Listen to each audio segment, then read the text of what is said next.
Hi, and welcome to Mastering Thoughts live stream on Thursday night at 6:15. It's nice to have everybody here. And tonight, my special guest again, Bob, brought back by popular demand, Yay.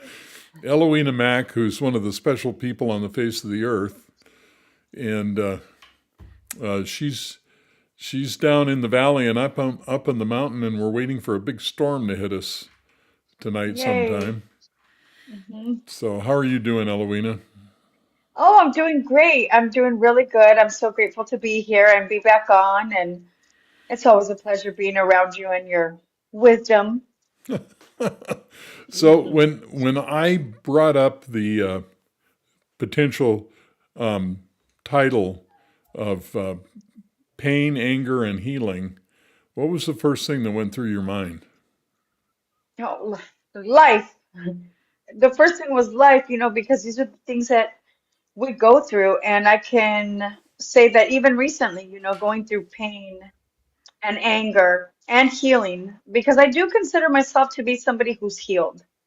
Uh huh. I have always gone through pain, but it was this pain of that of a victim. I was always a victim. Poor me. Yeah. And anger was part of my life. And when things weren't going my way, because my motives were never correct, but things weren't going my way, there was always anger behind it and a vindictive anger. Sure. And yes, and so today I can say honestly that I going through pain and even anger is managed so differently, since this awakening, since learning about the lion and the unicorn, that has been a huge part of my awakening through this journey. And so I feel like I manage it very well. It's interesting, and I want to say good evening to Jet. Thank you for being here. It's nice to have you here. And if you're listening, you have a comment, you have a question, put it in the comments, and we'll respond to it. I think your story is an interesting one because you came to the awakening through the lion and the unicorn. And a lot of people take the other path. They experience the awakening and then they kind of master the lion and unicorn after that. Oh, wow, that's interesting. I would never even think of it that way. Well, But of course, it can go either way. the reason that happens that way is because the first thing I teach people is how to do moment mindfulness and watch their thoughts. And so a lot of times I'll introduce the lion and unicorn, and then I'll teach them the thought watching. They'll have an awakening, and then we'll go back into that, and so yeah, it makes sense that it would go one way or the other. hmm So Yes. go ahead. Any do you have any questions to start us off on this venture about pain and anger? Do I have any questions? Well, one of the things, I mean, gosh, I feel like I have so many comments, but if I would have a question, do you see that what I wonder about people, like if once you are awake, would you say is that the people that go through the anger and the pain and the healing, are they very similar patterns to like the changes? You know how I mentioned earlier how I used to handle things before and being vindictive and such. Do you get a lot? What kind of feedback do you get from people, other people, when they are going through pain and anger? So one of the things that happens is that when they awaken, there's this period of time when everything is clear, it's all new, they feel present, and this amazing transformation has happened. And then a lot of times they'll fall back into anger, and then they'll think they've lost it all. That's what I was going to ask you. That's what I was thinking was like I because I imagined that people. Oops, I lost Eloina. You're back. I don't have your audio. I've lost your audio. Got it now? Got it now. There you are. Oh, I'm getting tech savvy. Thank you. You're teaching me some things. This is so challenging. I'm telling you, you got Wi-Fi and you got Bluetooth and you got cell signals and you got, you know. Anyway, what were But you here we saying? are. And one of the, so you had mentioned that where where people think that they've lost it all. And so that was one of the things that I was thinking. I remember when I was learning the thought watching, and I remember having gotten angry. And I remember the first time, where I blew up and it was like, oh, there she is again, guess Right. who's arrived? Yeah. Like the real you, but I don't think that was the real me anymore. Or maybe that was, who I was then, but I needed to transform and awaken to be this person today. I do feel like this is the real me and the new me. But I think about that. Like people think that they've lost it, but do you ever have people that have just not come back Uh, because they can't manage their anger? no. Every now and then I have people that don't come back because they're so addicted to drama. They want to stay in the drama. But yeah, it's a struggle with your ego and your pride to stay awake once the awakening happens. And if you're interested in the awakening, we will have lots of resources for you. And Jed is saying, I was associating pain and anger with caring and loving my child. That's interesting. She says, I thought that if I cared about my child who went through some trauma, that being angry and vindictive was a must. What Well, so being, that's an amazing comment. wow. And I And can see I can see why Jet would say that. I mean, kind of being a mama bear kind of a thing. right. That's what I was gonna say is it's this natural defensive where this is how you think that you have to be. Right. And I wanted to put what I was doing is putting myself in her shoes, being a mama bear myself. Yeah. And I am really grateful for the mama bear that I am today because the mama bear that I could have been would be vengeful, definitely, vindictive, plotting. And today I feel like my communication is very clear. I think about things, I process them, Uh-huh. and before I address things, because there has been times where I've had to be a defensive mama bear with my motives in order. I always have to check my motives and not just react. But Now it's she's it's a saying here sensitive that subject. I explained that Jet's saying I explained that her healing is the best way to help my child since I trust him implicitly. Trust me implicitly. And she said I knew this was true. So, but let's clear a couple things up here. Just because you're awakened doesn't mean you're going to get angry. You're never going to get angry.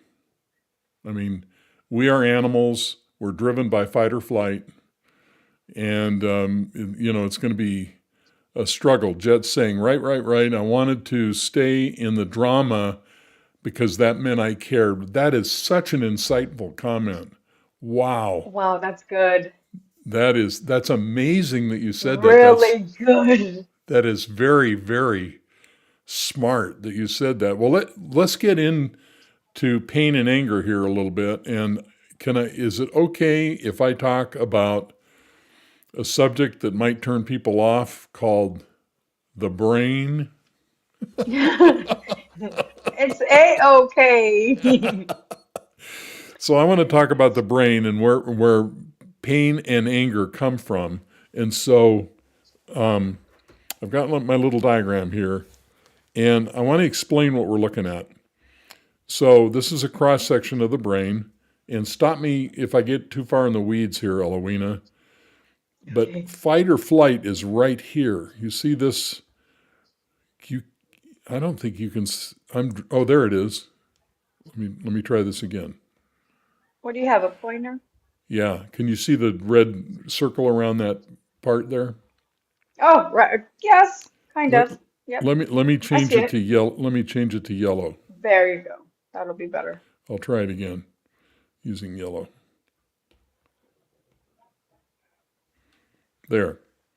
How's that look? Yes, it's visible. Okay. So this whole area here is called the limbic system. I call it the monkey brain. Hmm. I'm going to make that a little wider, I think.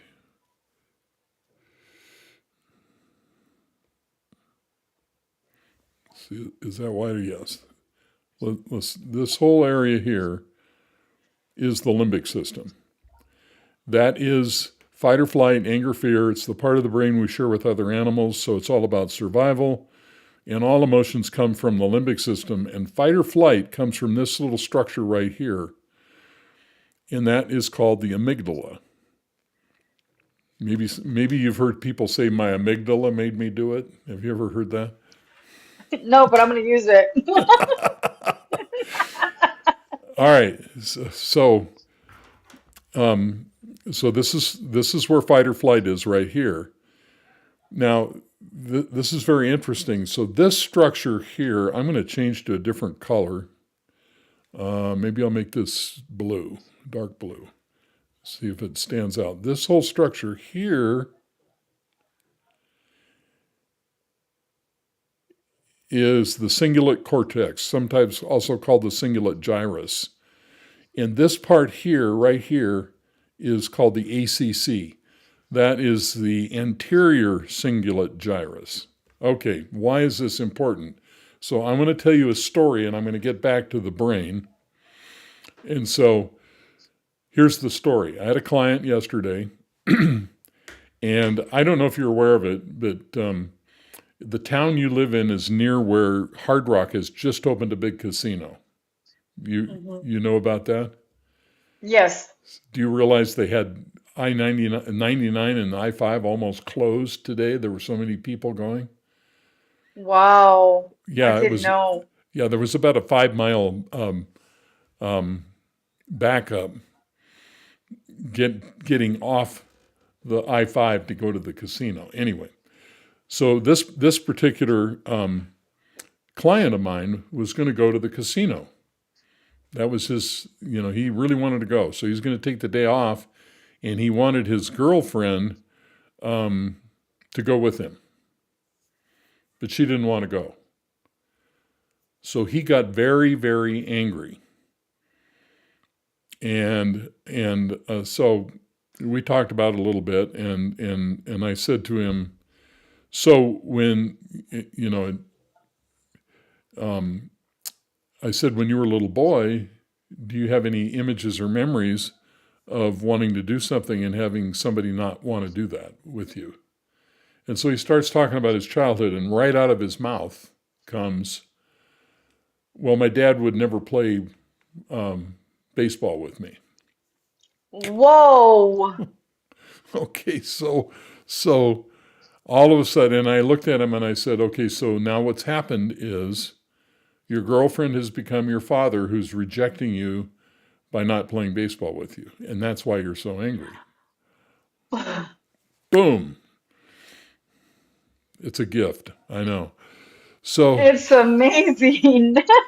so let's go back to this and discuss what happened to him, because it has everything to do with the brain. And so fight or flight is right here, and the ACC is right over here. Okay, now the emotional pain that we have in childhood stems from experiences, and in his case, his emotional pain comes from the fact that his father didn't want to play ball with him. It was very disappointing to him. So that memory of that pain of being rejected is, all over the brain in here. But you can see that emotional pain is part of this structure, the limbic system, right? Now, this is Hmm. very important. Why is this important? Because the pain that he's experiencing is associated with childhood pain. Now, the thing I didn't say, let me explain this, that this part of the brain develops by the time it starts really dramatic developing from about 2 and it finishes at about 5 or 6. So this part of the brain is basically a 5-year-old. Are you with me so far? Good stuff. Yes. Okay, so what does this mean? So when his girlfriend refused to go to the casino with him today, his limbic system, his monkey brain, his child brain, associated that with his father refusing to play baseball with him. Now, why is that? Because fight or flight was activated. Hmm. Now, what's the principle here? What am I really trying to say? What I'm trying to say is that when we get angry, that means 2 things. Number 1, fight or flight has been triggered. And number 2, what's been the pain that's underneath the anger is childhood pain. Now, maybe anybody would be a little disappointed that their girlfriend wouldn't go to the casino with them, but he got angry. And so when you have an emotional reaction, it's always related to early childhood learning, early childhood emotional learning When you have an emotional reaction. reaction, It's always related to early childhood emotional learning. Why? because when we're awake, we we will feel the anger, we'll feel the pain, but we'll process it and not react. So, well, let's not get to that part first. Oh, okay. So, but yes, when you're awake, you can see that this is all happening inside of you. When you're not awake, you can't see it. You have no idea these relationships.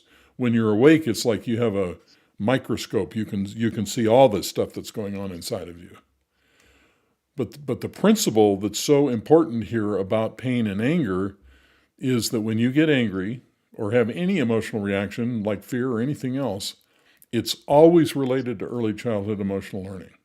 It is impossible for the brain to process this any other way because in order for you to get angry, fight or flight has to be activated, and that's all associated with all these early childhood emotional memories.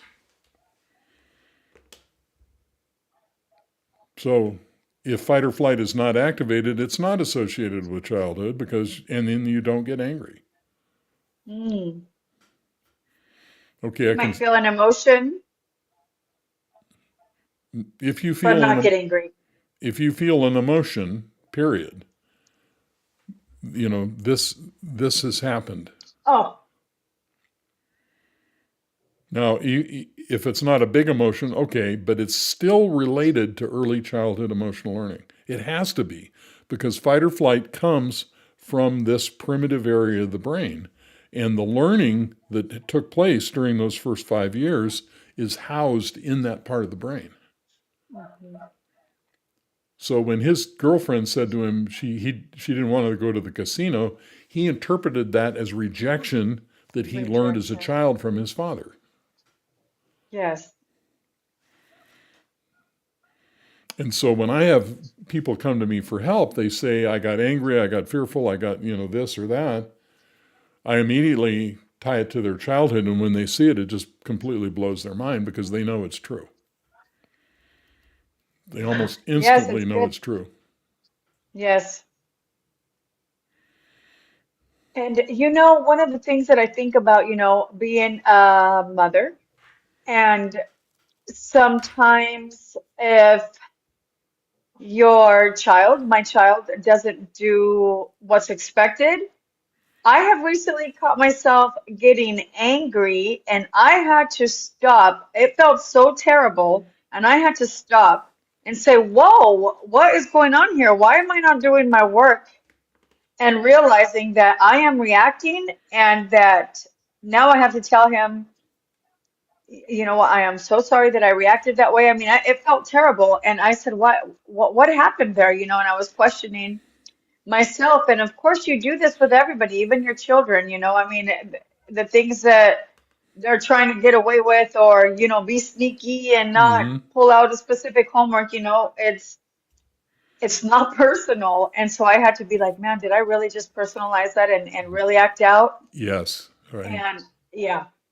So what I'm saying is, based on the way the brain works, and because I want to make a caveat here, based on with the way the brain works, if you get frustrated, if you get irritated, if you get angry, it always has to do with this early childhood emotional learning that's in this primitive part of the brain. So it's always associated with childhood.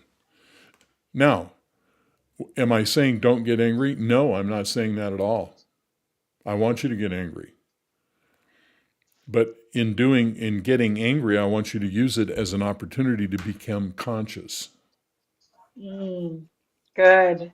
because that means pain has been triggered. And that triggering pain is from your childhood. If you're enjoying this conversation, feel free to join us by making a comment or asking a question. And just so you know, we have an online community called Thought Masters, where we help people go through all of this stuff and learn all these skills. And if you scan that QR code, you can become a member of Thought Masters. There's a 15-day free trial. And come and join us. This stuff is really interesting. So the idea here is pain triggers anger. Anger is the defense against the pain, but it's all about our childhood. Now, let's say there were 5 people in a room, and something bad happened to all of them, and they all got angry. The meaning of how they experienced that anger would be individual for each one of those people, Mm. based on their childhood experiences. And so, in one aspect, getting angry has the purpose of helping wake us up and go deeper into our own Mm. personal baggage that's unresolved, because that opens the door to that childhood learning that usually has a grip on us and controls us and hijacks our perception. Yes, hijacks our perception.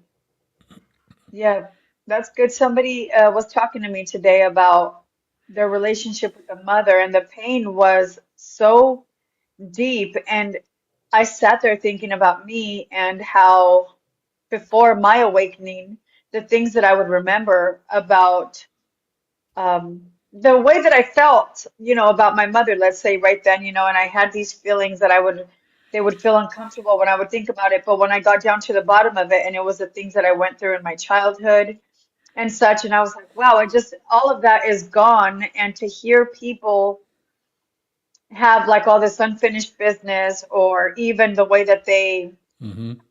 act as an adult, and me to just be like, it's so much deeper than this little thing. It's not about this little situation that's happening right now. It's so much deeper than that, and it has to do with your childhood. Right. People, when you say that, people think like, whoa, such wisdom, but I'm like, oh, you got to watch Mark Waller online. Here's a YouTube video. But enough about me. I'd rather hear you talk about me. So, Yes. all right. So let's move to the healing part of this. Okay, so we know we've got this early childhood emotional learning that comes up when we react emotionally. And let me divert for just a second and show you. She's mentioned the lion unicorn. Let's take a look at this. This is the lion unicorn model of relationships that I developed many, many years ago. And you can see there's 2 circles, 2 people. The one on the right I call the lion, and the one on the left I call the unicorn. And we all have emotional pain, and the lion's emotional pain is a sense that nobody cares or they're being rejected. And unicorn's emotional pain is anxiety.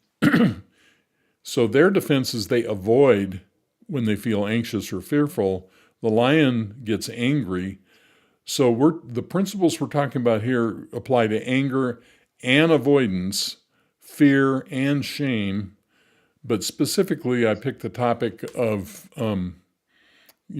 how pain drives anger tonight. But in the lion unicorn model, there's somebody who's experiencing, not rejection, but anxiety, and they're struggling mightily trying to stay out of trouble and avoid that pain as well. But these principles apply.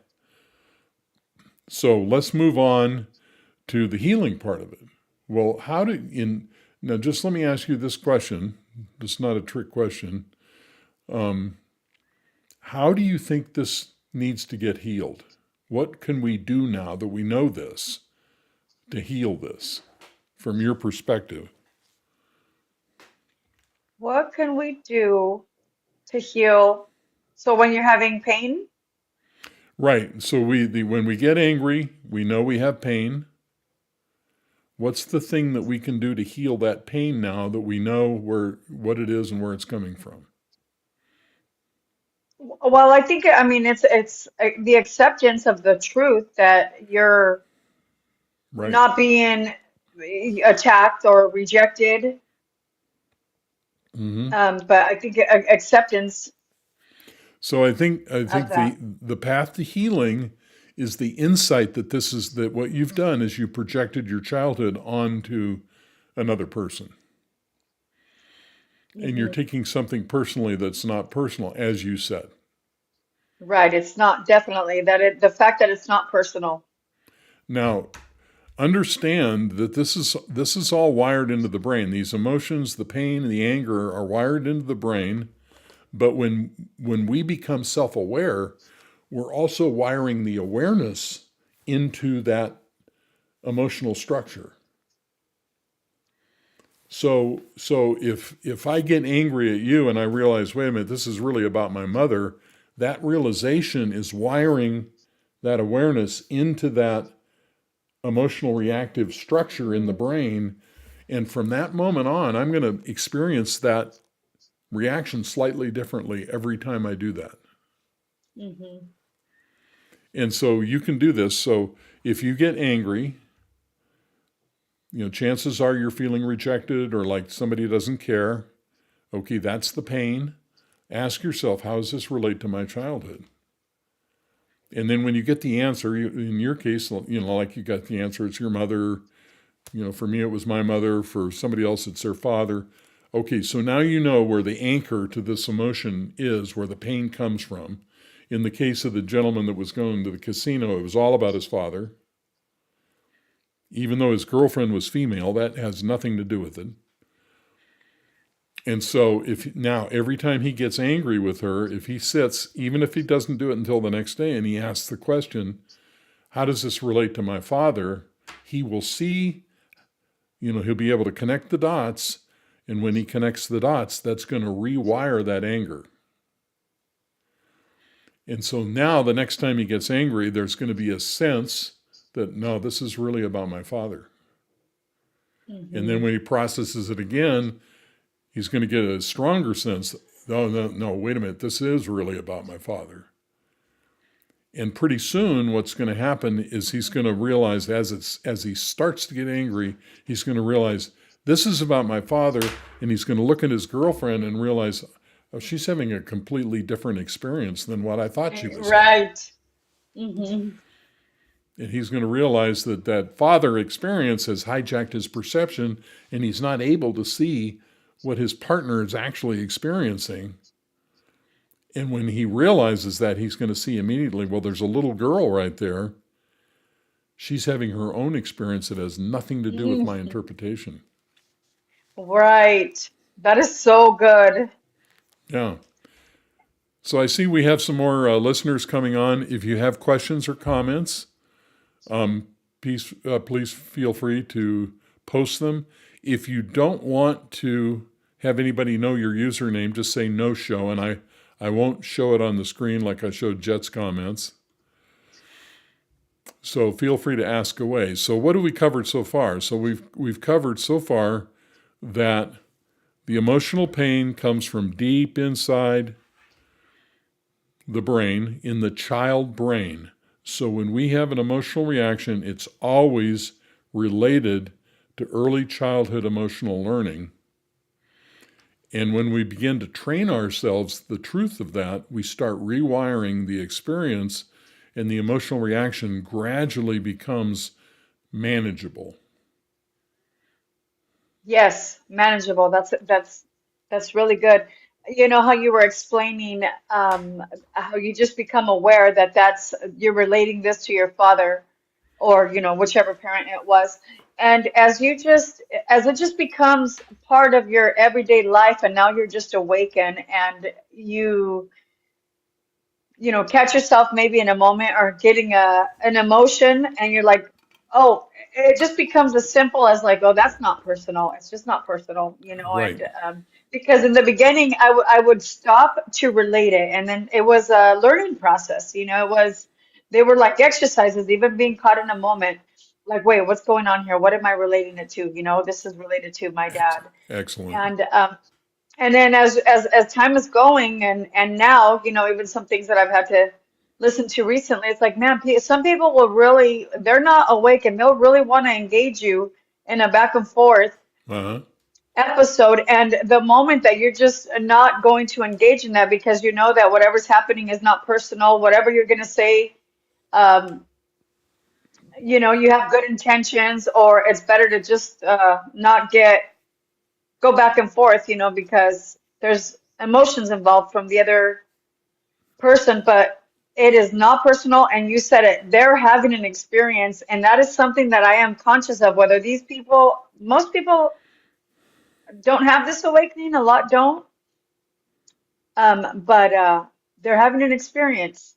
Hmm. Right. So many of our emotions are tied to early childhood emotional learning. And because I know this, when I'm working with people in my psychotherapy, and by the way, this is what we're doing is not psychotherapy. These are principles. I'm laying out principles that I've learned in 26 years of practicing psychotherapy. This is not hard stuff. Once you understand that, there are two things that become very apparent. Number one, that everything people experiencing have some kind of a tie-in to their childhood, and it's all about the way their limbic system was developed. And I can't remember what number two was offhand. But and the number two thing is they will literally tell you if you ask them. If you ask them, okay, you're angry at your girlfriend, what is this related to from your childhood? They will just open their mouths and tell you. It's like 6 months of therapy happens in 30 seconds. Now, oftentimes they don't realize they're telling you, but if you listen carefully, they are giving you the answer. Their subconscious is laying it all right out there so you can see it. And so this is not hard once you understand this principle. No, it's not. It really is not. It is so simple. And it just takes a little bit of willingness, just a little bit of willingness. And it you would think that, I mean, people always want to think that it's complicated. When I've showed a few friends the thought watching, when I would explain it to them, and I would ask them to try it, and then they would think it was going to be something so complicated. And then Uh-huh. when I was like, look, let's watch the video. So we watched it on my computer. I had it with my coworkers, and we all watched it, and they're like, really, it's that simple?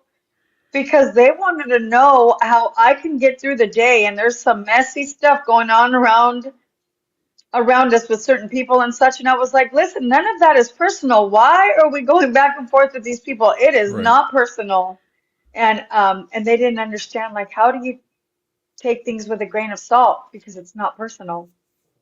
So listen, if you're listening And to this, we have a few minutes left. If you have something on your mind, please ask the question. We love your questions.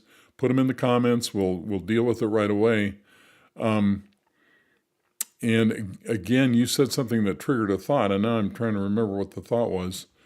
But okay, it's escaped me now. Now you're what you're talking about is you're applying this in the business setting. Yes.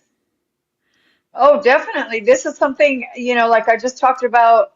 I mean, you at home with your children and such, but at work, it is amazing Hmm. because there's so many people around you. There's so many different personalities. People tend to, there's a lot of bickering and things that I see that people do. And I've been in settings where I have worked with very challenging people, and I remember feeling rejected. I remember feeling rejected. And so I remember when I read The Lion and the Unicorn, and that this was working at home and the dynamic was changing, and I'm watching, I am just getting educated and learning as much as I can, and I'm taking it to work. I said, this has got to work with Yeah. everyone across the board. And it changed my job, the way that I saw this person. I couldn't believe it. I saw her with a new set of eyes, like new Right. goggles. It was Right. amazing. And so I take it everywhere. Yes, definitely I at work. I remembered what it was. You were talking about the thought watching exercise, and I thought I'd go through that really quickly. We call it Good idea. moment mindfulness on the channel. As a matter of fact, Christina and I just finished a recording specifically on this exercise. But this is how you can do it. Just notice, just relax, and let the next thought drift into your mind. It's going to be your own internal voice saying something like, I really want some ice cream for dessert. So, what you do is just take a step back and just notice that you're thinking. In the instant you notice you're thinking, you'll find that the voice in your head goes away. If you and you practice this only on ordinary everyday thoughts, not on triggering thoughts, not on emotional thoughts, just ordinary comments you make in your head, the instant you become aware that you're thinking, it stops every single time. You don't analyze it, it's an abstract mental exercise. Eventually, it results in the awakening that Eloina and I have been discussing tonight. And if you want some help, just reach out to us. And, there'll be links in the description below. And we will help you through this process. Our goal on this channel is to help as many people as possible experience the awakening before they pull the plug on YouTube or whatever the next thing is that happens. And who knows what that's going to be. So just try that. Just notice the next thought, and you will find that when you do notice a thought, the thought stops. And you experience yourself as the observer of thought instead of the thinker. And when that finally takes hold, that you're not the thinker, you go free. And it's very, very liberating. Very, very liberating, absolutely life-changing. It changes the dynamic everywhere you are at. It's just so life-changing. So I highly encourage it. And basically, what happens is you understand from that moment on that the voice in your head that sounds like you talking to you is, in fact, not you. It is only a thought. And let me share a secret with you. Once that happens, once that disidentification happens, your head gets quieter and quieter and quieter to the point when you're having a conversation with somebody, there's no internal dialogue going on anymore. It is very liberating, and it makes you feel so present. And the struggles stop because there's no argument in our heads over what reality is. We stop resisting reality. And that's such an energy drainer. Yes. So in our closing moments here, Eloina, what thoughts or advice would you have to somebody who's listening to this to go Well, forward? I definitely encourage people to try this, to watch the different videos that you have, to give it a try. And I mean, when I started, it really took me a couple of weeks for me to really grasp it and understand and have true freedom. I feel so free today, and it just makes your life so much better. I used to, even though I would portray to be somebody who was happy, I was bitter. And this, I feel better, not bitter. We go through trials. I do. I'm better, not bitter. And I always say, life comes with trials, but when you live like this, when you have this mentality, when you're set free, these trials, there's a triumph at the end because there is always a lesson and you're always learning about yourself. And it's Right. always about what am I going to learn about me? What is this teaching me about Yes. me? Not Yes. about them, about me. Right. And it's so valuable. That's so true what you just said, because when you react to somebody else, it tells you nothing about them. It tells you everything about you. And it's an invitation to go deeper. Unfortunately, the internet is full, social media is full of people that have diagnosed their partners as narcissists or borderline Narcissist. personality or whatever, Yes. but they're missing the opportunity to, I was there's somebody who's fairly famous who does kind of a live thing. I see the shorts, and he takes calls from people, and in this particular case, the man expressed the fact that his wife didn't care about him anymore, and they had no sexual relationship, and she didn't seem to even be engaged. And he made the comment, that his wife had left the relationship years ago, and he really couldn't do anything to help him.